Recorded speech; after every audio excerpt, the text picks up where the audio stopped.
Okay, Lee Jones here from esports.net. I'm with Team Heretics jungler Jankos at the end of the first week of the LEC Summer split. Um, well, 1 and 2 opening week then, Jankos. Yeah, what are your kind of just immediate thoughts on the opener? Well, I definitely think it sucks because I think we should show more than we did, right? I especially think that so like I do believe that two of the drafts we played, at least the BDS draft was completely winnable, but they all swapped on us and we got caught a little bit by surprise. And I think even though they messed up, we messed up harder, so we lost that game. And then against Mad Lions just now, I also feel like the game was winnable, even though the draft was difficult to play. But again, we messed up more than they did, right? So we lost.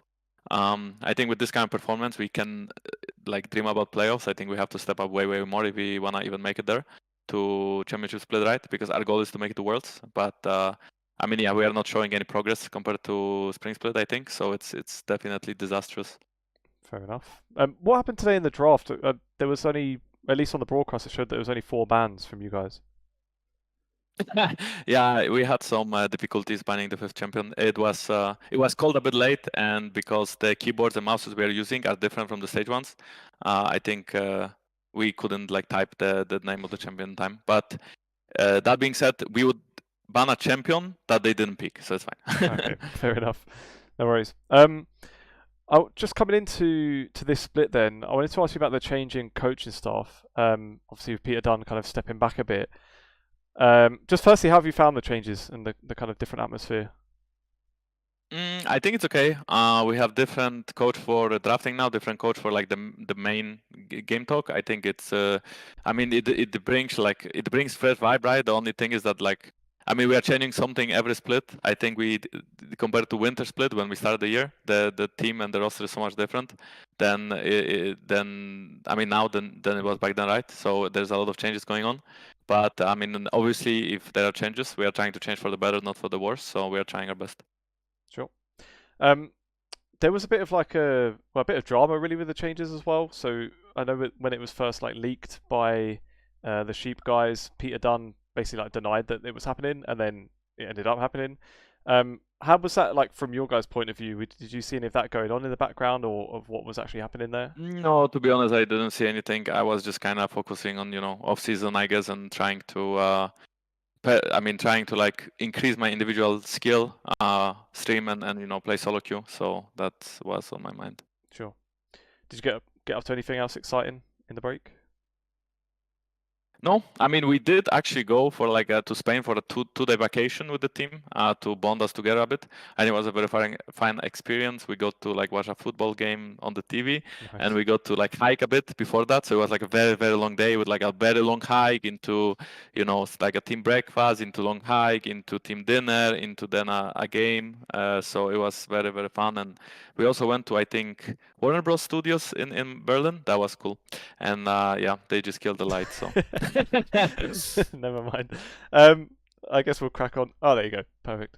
On the broadcast today, I don't know if you would have seen it or not, but before the match, they were doing this angle of the King of the Jungle, you against Elyoya. Who is the King of the Jungle out of you two, do you reckon? Definitely, I think he is right. I did not win the game, so it's very difficult for me to call myself the King of the Jungle after the last 2 games. I do consider myself better than him throughout many years, but I think he also had a lot of good performances. I don't think, yeah, it's very difficult to say if you are talking about our legacy or as players for many years, but at least today he's the better player. Fair enough. Talking of many years in the LEC as well, I know there's been this kind of general sentiment this year that the levels dipped a fair bit, and that the general level in the LEC of teams is not as great as it has been. Is that something you would agree with? First of all, do you feel like the level's generally gone down a bit this year?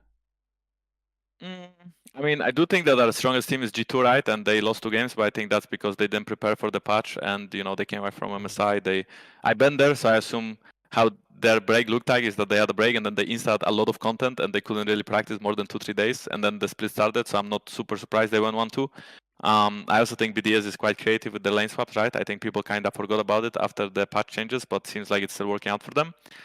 But about the whole LEC, I think it's fine. I don't think we are that much watch. Obviously, the best LPL and Korean teams would be better than us. But if we compare ourselves to NA, I think it's like quite similar, right? And if we compare ourselves, I suppose, to like not the best teams of Asia, but like the middle of the pack teams, I think it's similar. So maybe it's a shame because obviously you wanna aim for the top.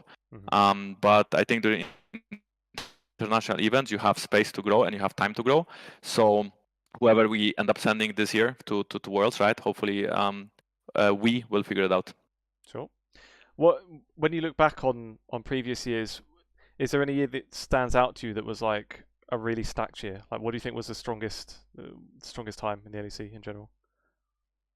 I think the strongest time in LEC was probably the year of 2018 and 19.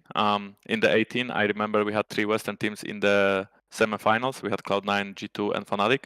Then 19, we had G2 in the finals, and I think I'm not sure if there's someone in the semifinals or maybe quarters. I think quarters maybe, but either way, G2 was always up there, right? In 2020, again, it was G2, and then from 20 onwards, no team really could compete, I feel like, against the Asian teams. Like the most we got was quarters, and that's not very good. Now the bracket changed last year, and G2 didn't even make it to quarters, but they also faced, I mean, yeah, whatever, right? But I mean, the point is that I think it's kind of in the past now, and definitely we can get better, and I think we are getting better. And I think the game is figured out in a way, but there are still things that Western teams do better, like team fighting, like map understanding, or they are more decisive, or maybe they know how to push their limits more. But I mean, obviously we are aware of it and we are trying to get better. No one is really slacking. I also think that the practice environment in the LEC has changed over the last 2 years. I think we play more games, we have longer days, the policy is quite like non-FFable, like no game is FF'd. So all the games are played till the end. I don't think many games were FF'd back then, like 2 years, 3 years ago, but it was more common than now it is, right? So I also think that the background changed. So I mean, anyway, we are trying, right? We'll see how it goes. Sure.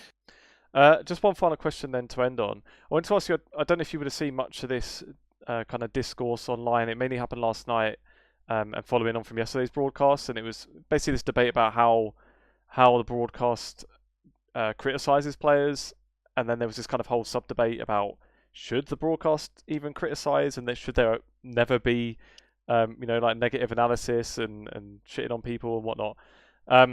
As someone that's kind of, again, been in the scene a long time and has seen players have this kind of criticism, where do you sit on that? Do you think it gets overdone? Do you think there should be no criticism?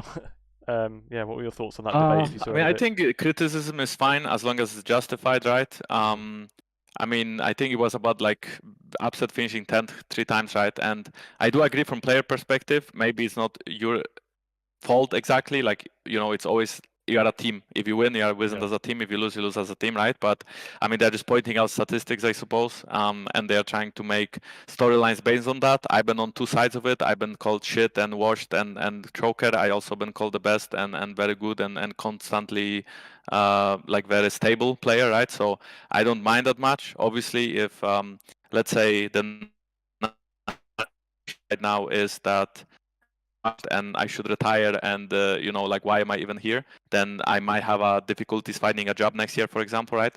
So obviously I hope that they are not too harsh on the players, but I think pointing out statistics is somewhat fine. I also do think that it is easy. I mean, it is what it is, right? I don't think we can impact it, and I think it's fine, but it is true that casters or co-streamers can impact the view of fans on the player quite a lot, right? So I do think they should be quite careful what they say because they have many viewers. They have people watching, right? I mean, thousands of people are watching the LEC, right? And sometimes you are as good as your last game, and it's completely fine to get shit on for performing badly. But at the same time, I mean, we are also human beings, right? I mean, if you shit on us because we played like shit, that's fine. But don't shit on us because we are trying to, do it in our best way. We really have no intention of hinting, or we have no intention of performing bad, Sure. Well said. I hope so, at least. I'm talking for myself. True. Nice one. We'll leave it there then, Jankos. Thanks very much for your time. And yeah, best of luck for the rest of the split. Thank you so much. Will be needed. Bye-bye. Have a nice day.